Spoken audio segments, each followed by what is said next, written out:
kāroha ki te hunga haukainga o te tauihu, I taia hau ki te kura tuarua ke tauka tahātu, he whenua ātāhua tērā. He whenua ātāhua tērā.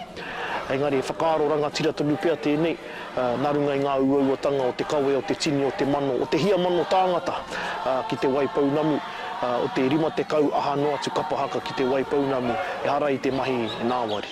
Ka tāia anake e ngā taone matua, e ngā taone nui, taunga rererangi nui, taunga rererangi nui te whakahaere I tēnei kaupapa. Kāroha ake ki te pēra, engari taihua ake pēr, kia pita he kōrero I te matatini, mehe mea kārima te kau, kaono te kau, ngā kapahaka, I roto I te paeroa te matatini, o tira I roto I ngā tau he whātekau noiho.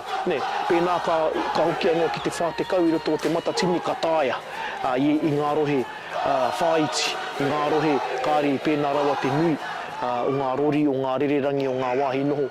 Engari ki te rima te kau piki atu me tiro anō. Tērā pēr o mate tātou te haere ki Amerika ki te whakahaere I te tātou na whakataetai ki te tipu haere tonu.